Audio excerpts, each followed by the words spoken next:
religions. Then we're going to follow that up with an intro to apologetics course. So covering the general idea of what is apologetics, the why, the how, various prolegomena, theoretical things you want to think about, give a theology of apologetics, thinking about how and why we do it. So we'll do intro to apologetics 8 weeks after world religions. In retrospect, probably should have started with intro to apologetics, but technically I decided to do world religions first, and it was only after that I thought, all right, we're going to make this a whole apologetic sequence. So world religions, then we're going to do an intro to apologetics, then we will do a third course on having apologetic conversation. The actual specifics of engaging someone in a conversation, be working off if you've ever read it, Greg Kuchel's book, Tactics. If not, it's a great book. We'll basically be working our way through that. But for now, world religion. And today we're going to start with a religion that is probably the most controversial in the sense of the adherents of this religion would be most quibble with me even putting it on the board. That is atheism. Today we're going to think about atheism. Now probably most atheists would quibble with me covering atheism in a class on world religion. They would say, atheism is not a religion. Atheism is the absence of religion. Atheism is having no religion. So it shouldn't be dealt with in the same categories. It's not the same type of thing. It doesn't involve concrete beliefs. It doesn't have any religious texts. It doesn't have any religious founders. It doesn't have any leaders. It is just the absence of a belief. They would say you wouldn't call being bald a hair color, so you shouldn't call atheism a religion. I actually heard that in a debate. An atheist said you wouldn't call being bald a hair color, and the debater actually was bald, and his driver's license said bald under hair color. So but yeah, so they might quibble. But we're going to think about atheism in particular, and maybe why it does belong on this board. To begin, we need to define some terms. We're going to do a lot of term defining, probably in all the classes. If a number of these world religions are unfamiliar to us, or to make sure that they're familiar to us, we'll do a lot of term defining. Atheism, we've already kind of given a general belief, but we have a strong and a soft position, and we'll talk about those in a moment. So we'll just say, throwing a bone to them, lack of belief in God. Lack of belief in God, and that's kind of the soft position, which a lot of them would say, that's what defines atheism. A lot of atheists say it's this soft belief. It's a lack of belief in God. The strong version, so we'll call this the soft. The strong version is, I very strongly believe, actively, there is no God. So you've got the soft version and the strong version, and almost all the atheists tend to, almost all, I'm generalizing, most atheists tend to say, well, we're all a species of the soft. We don't think there is a God, or we just don't have any belief. But actually, in practice, you meet quite a lot who adopt a very strong position. Not just, I don't believe there is a God. It's, no, I actively believe very positively there is no God. And I'm very upset that you believe there is a God, and we're going to talk about this. We also throw under this banner agnosticism, which again has a sort of soft and strong form. What's agnosticism? Does anyone know? They don't know, exactly. Agnosticism, lack of knowledge. So this is a lack of belief in God, meaning atheism. I don't believe that there is a God. I have no belief, no positive belief. Agnosticism, the soft version, is a little bit different. It says, agnostics say, I don't know. I don't necessarily default to there isn't a God. I just don't know. I don't know if there is a God. Oh, I'm going to let you guys out a little bit early today. I got to watch the clock. So soft version, I don't know if there is a God. The strong version of agnosticism is you cannot know. It's an interesting camp to be in. You cannot know if there is a God.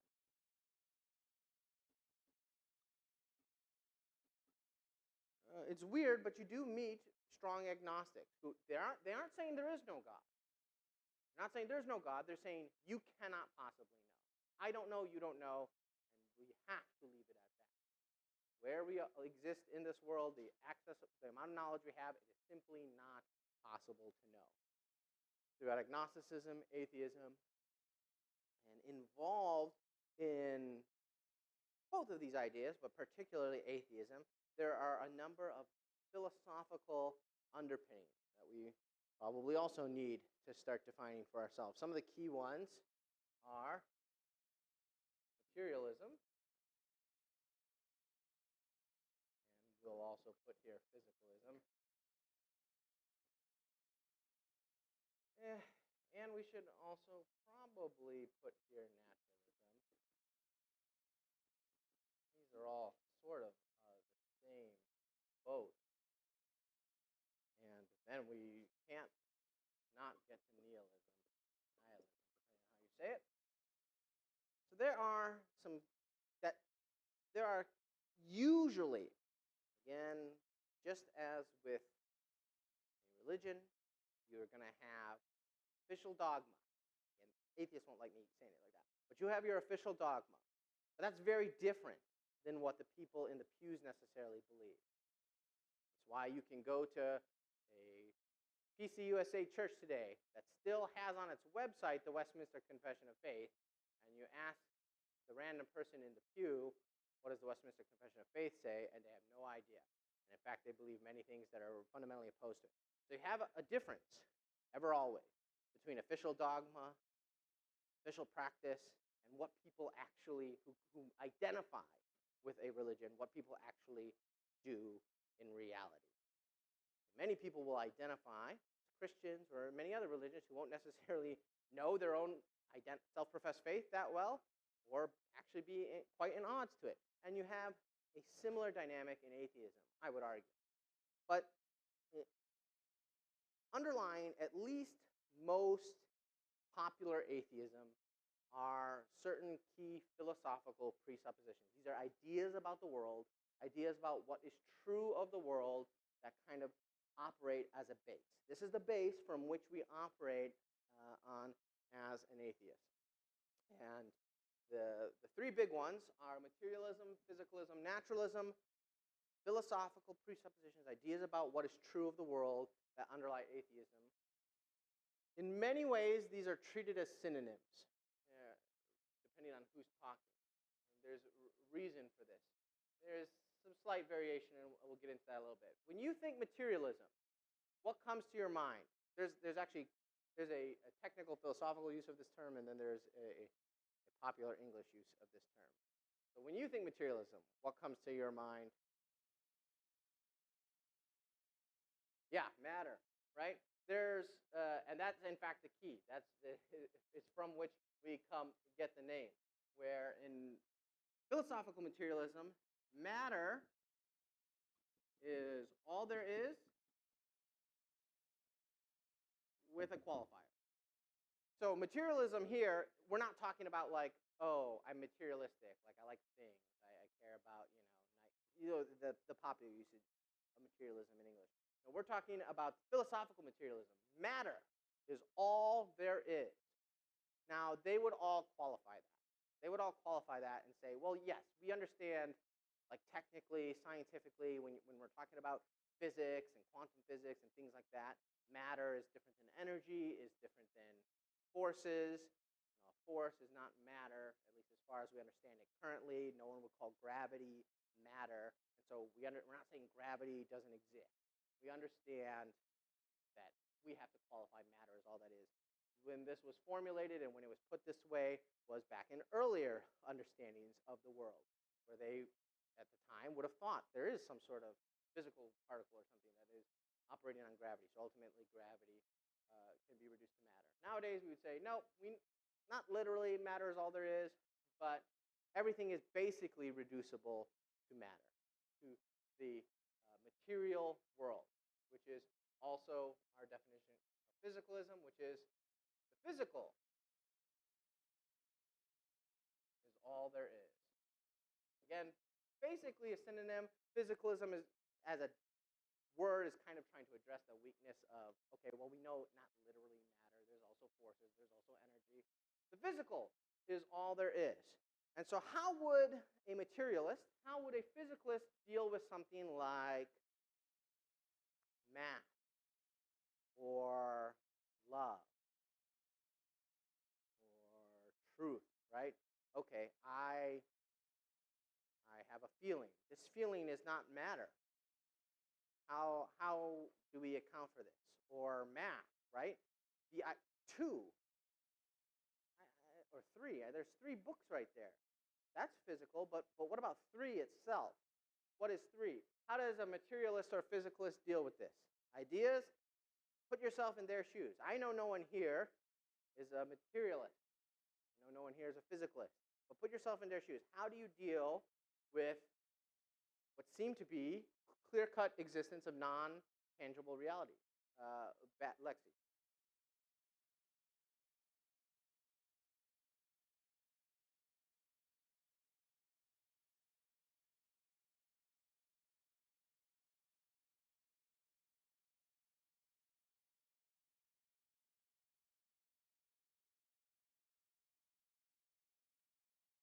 Yes, and that is the more technical specification.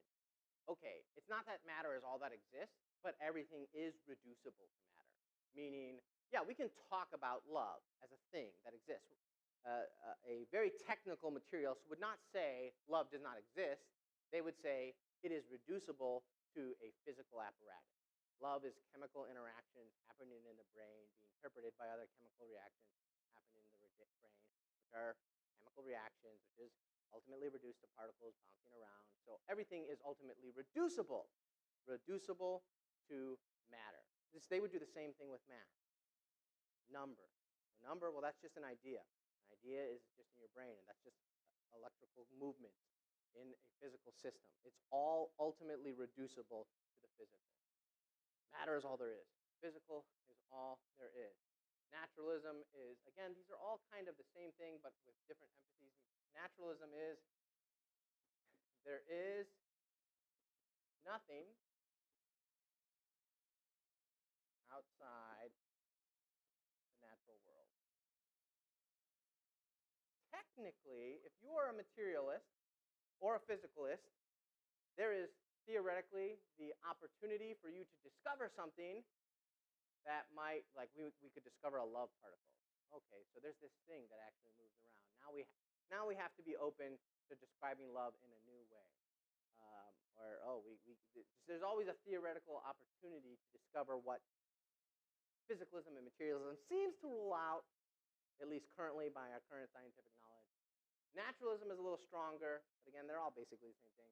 It says, nope, there is nothing. Like, we know enough, or at least we'll take this philosophical presupposition, there is nothing outside of the physical world. There is no spirit, there is no mind. We know it is reducible, no mind as an independent existence. It's just matter moving around. So we take this very strong position. Questions on this up to this point? Yes. Yes, yeah. So in modern parlance, materialism and physicalism are almost always used as synonyms. Materialism is older and tends to focus on matter and gets tripped up when we recognize. Scientifically, that's not how people parse the world. There's matter, there's energy, there's forces. Physicalism is, okay, we'll use a more broad term, physical. So we're covering energy, we're covering forces. We're saying there's nothing non-physical until we are open to discovering something that we would call non-physical based on our current definitions, but at least as far as we understand it now, there's nothing non-physical. Whereas naturalism is it's only what you see. What you see now, there is no theoretically a physicalist could none of them think this way, but theoretically a physicalist could like discover the soul and then be like, well, we were wrong. There is a soul, but it has to be explainable scientifically.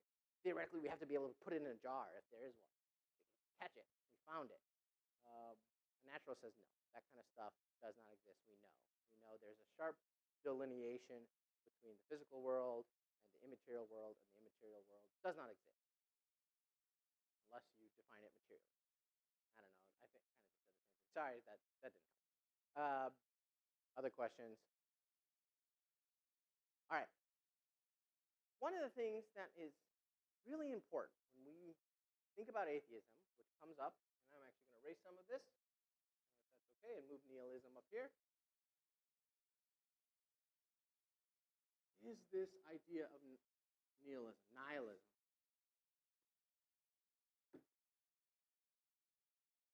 Now, the three that we talked about are three which were one: materialism, physicalism, naturalism. Those tend to be,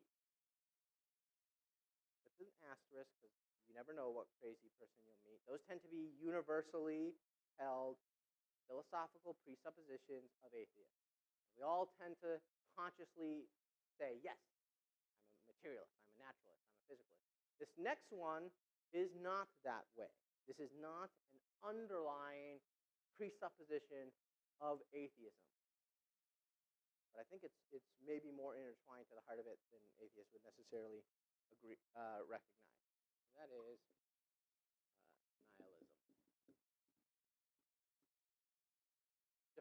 nihilism. Define nihilism for me, someone. Does someone have a definition for this? And does anyone know, who do we famously think of, like when we think of like, oh, nihilism, huh? Nietzsche, that's right. Nietzsche. I'm not even going to try to spell his name. I'll get it wrong. German. Nietzsche. Yeah. That's our simple one. Nothing matters. Stated positively. Everything is meaningless. Now, they will specify this further. You have different species of nihilism, which would say things like there is no morality, no possibility, not just no morality, no possibility for it in the system. No possibility for knowledge. So there is no true knowledge. You get different emphases. Friedrich Nietzsche famously associated with nihilism, and that didn't go so well for him. He killed himself. And that, I do not say it to be glib, it makes sense. It makes sense if you read the way Nietzsche wrote, drove himself insane, pressing this. He was a brilliant guy, and drove himself insane, pressing the logical conclusions of his positions. And so you've got this belief. Right now, let's keep it a peg separate from atheism. You've got this belief. Nothing matters. Everything is meaningless.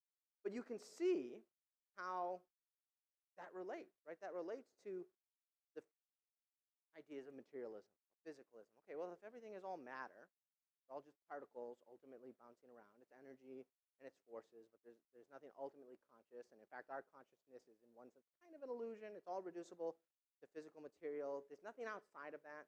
There's nothing that guides that. Well, that removes things like purpose. You can never really talk about an ought in a system like that. Like you can never say things ought to be this way, or something should be this way, or really you should do anything. There is no should. There is no ought. There's just what is. It just matter. It's just bouncing around in a system. And so you can see how you can get from materialism, you can get from physicalism to, well, yeah, nothing matters. I mean, like really, ultimately, when you think about it, nothing matters. This drove Nietzsche insane. I mean, there's probably medical component there as well. He killed himself. And weirdly enough, nihilism, well, we'll say two things. Nihilism, the average atheist you meet will deny being a nihilist, meaning they will say, oh, I 100% believe that things matter. I 100% believe that there is good, that there is evil, that there is value. I'm not a nihilist. I think the problem is I don't know how you get there. I don't know how you get there as an atheist. I think, in one sense, Nietzsche was right. Nietzsche was right. If you truly believe in a material, physical reality, materialism, physicalism, naturalism, if you believe that that is all there is, I think logically you are forced into nihilism. But most people tend to be inconsistent. They don't tend to press their thoughts that far. And so the average person you meet on the street will deny being a nihilist, with the exception that for whatever reason, nihilism has become sort of popular in American pop culture and in American thinking, but it's a soft nihilism. You see it in movies. There's Facebook groups and comics dedicated to propagating a nihilistic view of reality, and they feel very poetic. I think very,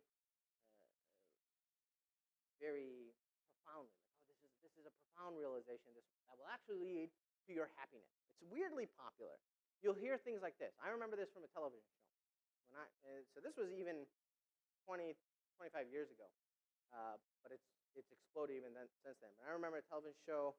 You had the main character, and he got, bad stuff happened to him, and he spiraled into depression. He came to believe nothing we do matters, and you had a number of episodes of him in his depression, melancholy, and it was dark and it was deep. And then the way he comes out of it, he has an epiphany. The way he comes out of it is just have this sort of positive nihilism. Not that, oh, I was wrong. He said this sentence, and you've heard variations of this in media since.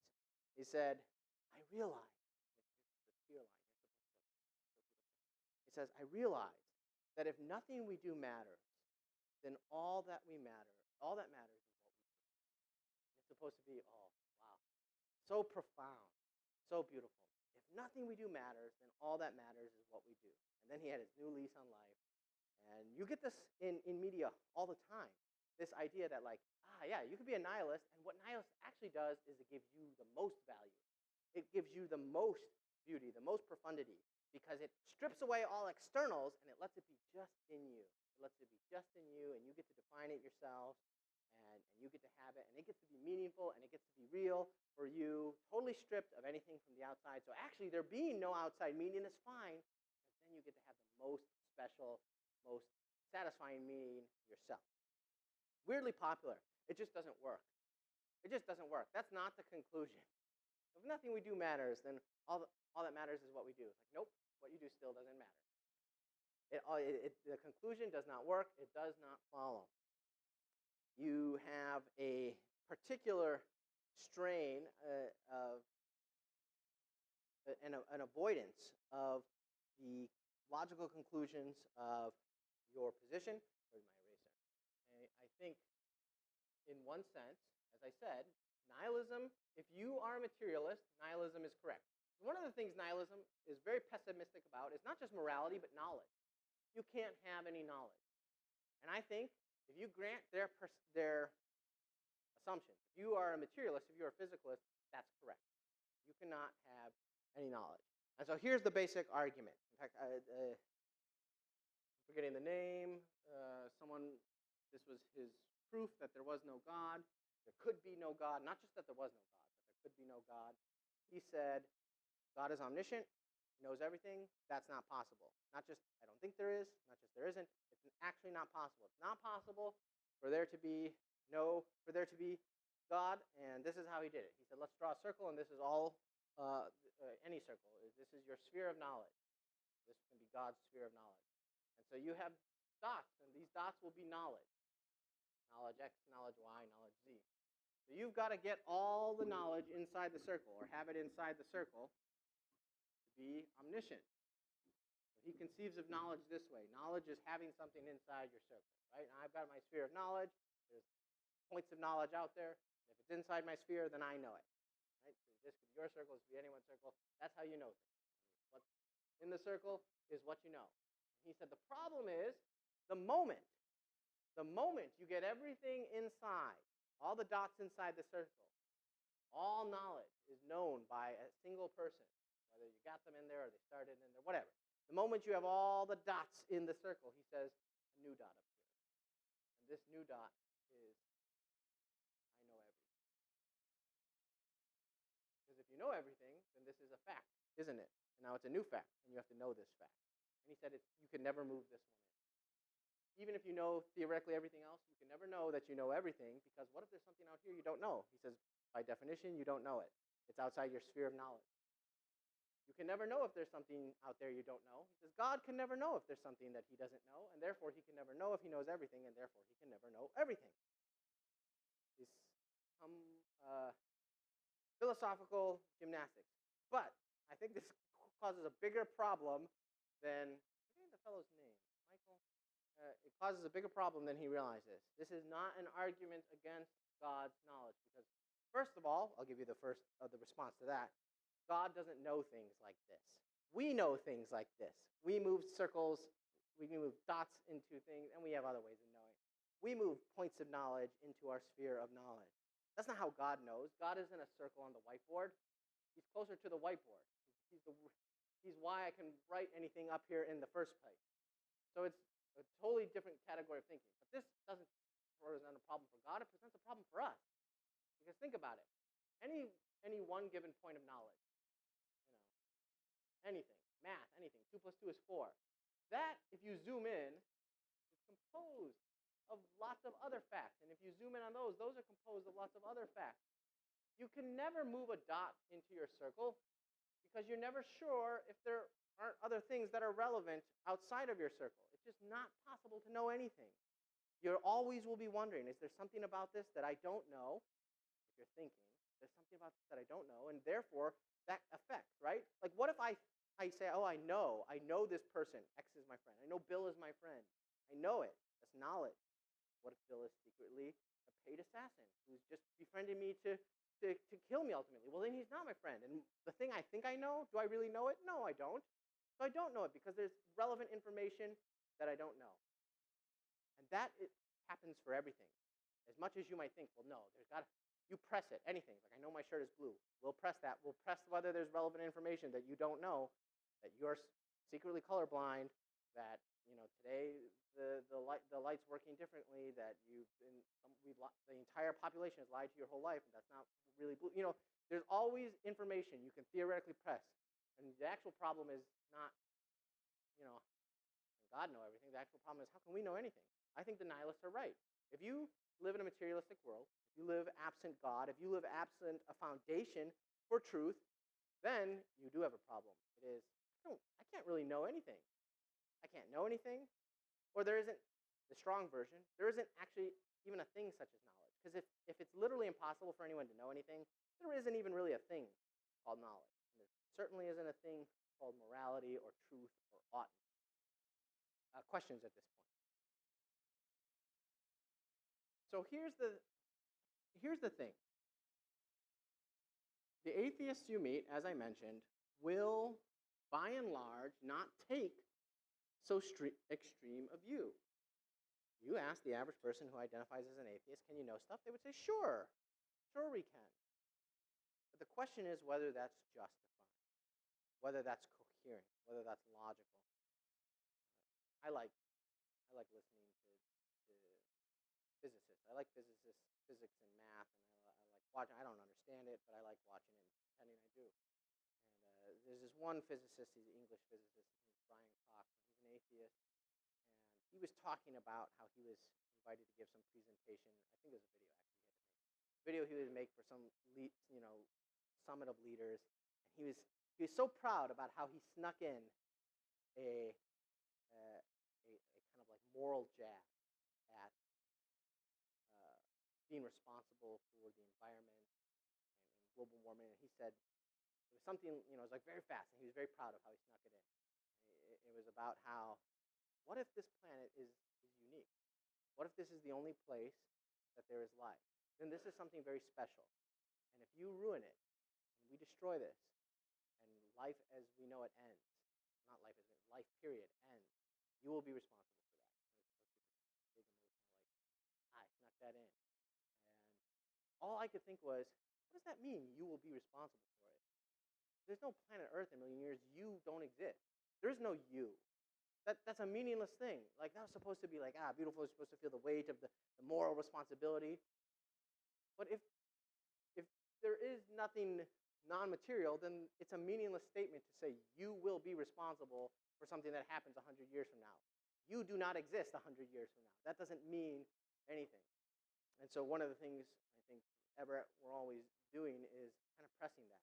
Okay, the average atheist you meet is not a nihilist. But shouldn't they be? Shouldn't they be? All right, questions, thoughts on that?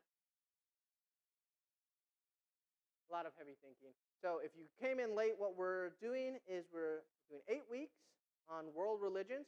So one per week. As we started with the one most controversial, people say that's not a religion, but it really sort of is atheism. We'll be covering the major world religions. We'll look at Islam, Judaism, Buddhism, Hinduism, Wiccan, occult stuff. And this is all the beginning of 6 months of apologetics. So we're going to do the survey of world religions, not just for, random information, but so that we as Christians can grow in our understanding and our ability to address and respond to these things. So after our world religions class, we're going to do an intro to apologetics class. Probably should have flipped those, but this is the order we're going in. An intro to apologetics, where we will give a theology of apologetics, basic methodological considerations, and then we'll do an actual class, so a third class on apologetic conversation, the actual engaging in conversation with non-believers with an aim towards defending the faith and maybe poking holes in something they think is solid. And we'll be working on Greg Kuchel's book, Tactics. If you've ever read it, it's a great book. So we'll basically just be working through that book. So that's where we're going for the next 6 months. Our half year of apologetics for 2025. Now, I'm stopping early. I did it. I was good. I had to watch myself because there are things you're like, you're going to wax on about this for a while. It's like, nope, we can't wax on about this. We're stopping early just today because we're not having potluck today for the holidays and people busy and tired. But in lieu of potluck, Alicia did have some breakfast treats for us downstairs, so asked if I could stop us early and we can have a little just extra time of fellowship and breakfast treats. So let me close in prayer, and then we can be dismissed to go congregate downstairs for a little bit of extra time of fellowship between Sunday school and service today. Lord, we do thank you so much for your truth.